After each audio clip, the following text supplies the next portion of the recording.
On reste sur le sujet pour aussi impliquer l'ensemble de la chaîne des collaborateurs avec un invité qui va nous en parler. Vous allez nous le présenter. Oui, on parlait de transparence des salaires.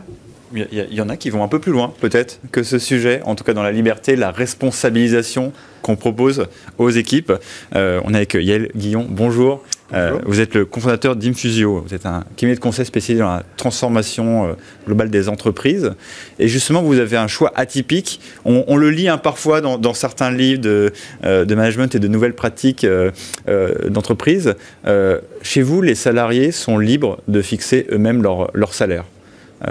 Tout à fait. Pour plein de gens... on l'a déjà entendu, ça. Oui, ça ressemble un peu à un rêve éveillé. Absolument, oui, ça commence. Déjà, comment vous êtes venu à cette idée-là et comment ça se passe chez vous?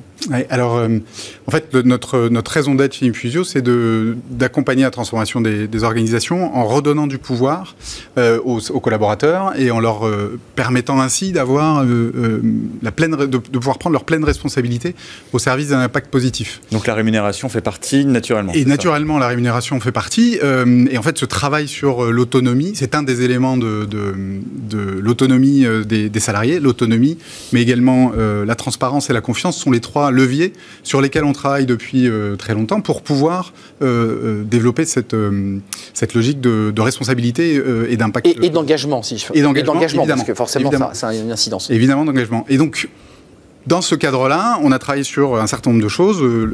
La rémunération, évidemment, je vais y revenir dans un instant, mais également la gouvernance. Aujourd'hui, il n'y a personne n'est le chef de personne au sein d'Infusio. On est tous sans hiérarchie. On a également... vous êtes combien on est une quinzaine. Une quinzaine aujourd'hui. Tout le monde est actionnaire, donc on est tous propriétaires de notre outil de travail. Format coopératif? Non, en SAS. SAS, mais dans lequel il y a des actions, d'accord. Absolument. Et puis, on a aussi, en plus du salaire, le temps de travail qui est libre. Donc on a mis en place tous ces éléments-là qui permettent d'aller pousser au maximum la logique de l'engagement, comme vous disiez, et de voir et de s'assurer qu'on puisse être pleinement responsable des actions et de ce qu'on met en place en tant que salarié dans l'entreprise. Alors pourquoi la rémunération c'est important dans ce cadre-là, parce que ça, pour moi, ça encapsule deux choses fondamentales. La première, c'est que la rémunération, le salaire, c'est un tabou. Je crois que vous en avez parlé en début d'émission. On n'en parle pas. Secret. Ouais, c'est secret. C'est 10 minutes par an en one-to-one avec son manager lors de l'entretien annuel et c'est tout. Et en fait, ce manque de transparence, il impacte directement la confiance et il crée des tensions. Ouais, il crée de la jalousie, il crée de l'inquiétude. Pourquoi il gagne plus que moi? Il vient de changer de voiture, il a été augmenté. Et justement, parce qu'on en parlait, tout de suite on voit le verre à moitié vide sur ce sujet. On se dit mais comment ça peut marcher? Qui abuse? On imagine que ça demande aussi que les gens ils soient extrêmement au point sur ce qu'est le compte de résultat de l'entreprise, ses marges. Enfin, c'est vrai que pour fixer un salaire, on a besoin de comprendre un peu l'ensemble. C'est quelque chose que vous faites aussi? Alors évidemment, la pédagogie est essentielle et c'est indispensable de pouvoir comprendre pour l'ensemble des salariés comment la valeur qui est créée par l'entreprise est redistribuée en interne entre les charges fixes, variables. On n'est pas tout seul à lever la main en disant je suis très fort, je vais être augmenté. Oui, d'accord. Donc c'est là aussi dans une logique de responsabilisation, on prend ce temps et on le fait concrètement. Alors comment ça se passe réellement? D'abord, c'est une conversation, l'argent, quasi permanente, puisqu'on en parle 3 fois par an. Donc on va définir nos salaires librement pour les 4 mois qui suivent, ce qui permet de réduire complètement la pression sur le sujet. Moi, je m'autorise quand même, il y a quand même quelqu'un qui dit, bon, ok, top, on top, c'est bien, je suis d'accord. Il y a quand même quelqu'un qui valide ça. Il y a des bulletins de paie qui s'enclenchent. Vous êtes d'accord? Oui, c'est vous qui dites, à un moment donné, t'as raison, c'est le bon montant. Non, alors c'est le juste prix, comme dans le... Non, on a un processus qui permet d'abord d'avoir une masse salariale, une enveloppe salariale définie, qui est le point de repère collectif. Et ensuite, on a un processus en 4 étapes qui permet justement d'arriver à une validation qui soit une validation collective de l'ensemble de... Et acceptée, donc. Et acceptée par tous. Et en France, on a un schéma relativement rigide sur les salaires, notamment, on ne peut pas les faire varier dans un sens ou dans un autre, ce qui est aussi important pour, par exemple, dans des périodes compliquées. Comment vous essayez d'apporter un peu cette agilité sur un sujet qui est on ne peut plus rigide et cadré juridiquement? Alors en fait, on peut faire plus que ce qu'on pense, Ouais.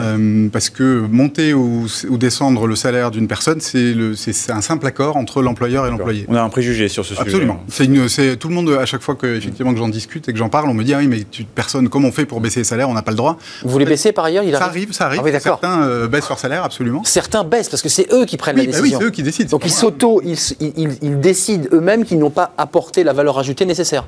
Alors ça peut être une question de valeur ajoutée, c'est plus une question de comment je me sens moi par rapport à la mission que j'ai à mener, par rapport à la situation, par rapport à l'entreprise, et comment je gère cette tension-là.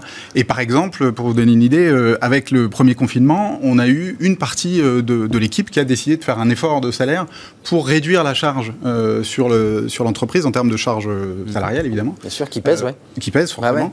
Ah ouais. À la fois en conscience du besoin collectif, mais aussi pour eux, pour pouvoir gérer ça plus sereinement, en se disant, OK, je réduis un peu et j'ai moins de stress. Un dernier mot, peut-être. Une dernière question, peut-être, Yael. Oui. Tout ça est mis en place. On voit qu'en fait, c'est très complet. Hein. Oui. On ne peut pas faire juste un petit morceau de l'organisation de l'entreprise. Ça fonctionne à 15. Oui. Est-ce que ça peut fonctionner à 50, 150, plusieurs milliers de personnes? C'est quoi votre sentiment? C'est ça qu'on se pose la question. Alors, on n'est pas les premiers à avoir mis ça en place en France. On n'est pas les premiers à avoir mis ça en place dans le monde. Il y a des entreprises de plusieurs milliers de salariés, industriels. Je peux citer Semco au Brésil, où ils sont 3 ou 4 000 ouvriers qui définissent librement leur temps de travail et leur salaire. Il y a une société agricole aux États-Unis qui s'appelle Morningstar, 800 ouvriers des cueilleurs. Très court. Oui, 800 ouvriers qui définissent eux-mêmes leur salaire aussi, c'est partout. Vous savez, moi je ne définis pas le salaire, mais je définis le temps de vie. Oui, vous avez raison. Je suis désolé. Les deux sont possibles. Les deux sont possibles. On ne peut pas faire ce que l'on veut pour le temps. Moi j'aimerais bien d'ailleurs pouvoir librement me dire, tiens, on va peut-être plutôt faire 3 minutes 30, mais 4. Non, malheureusement. Ouais. C'était un plaisir parce que c'est une expérience assez incroyable que vous vivez concrètement chez Infusio. 15 collaborateurs. Yael Guyon, vous êtes le cofondateur de cette société assez incroyable et en tout cas novatrice. Merci à Jérémy Cléda de m'avoir accompagné. On se retrouve très prochainement, comme ça j'évite toutes les erreurs de calendrier. Fondateur CEO de Welcome to the Jungle. La suite de notre programme, on va s'intéresser à la grande distribution. C'est un débat avec Amazon. Eh bien, on a le directeur du Marketplace France d'Amazon pour faire le point avec lui, parce que c'est vrai qu'on lui a beaucoup tapé dessus, pas lui personnellement, mais Amazon. Et c'est vrai que les chiffres là, qui viennent de sortir montrent que l'entreprise a cartonné, pas qu'elle d'ailleurs, mais ça a cartonné. Donc les Français ont plutôt plébiscité les entreprises de vente en ligne. On fait le point avec lui parce qu'il y a des questions d'emploi et des questions évidemment plus stratégiques. C'est tout de suite après la pause.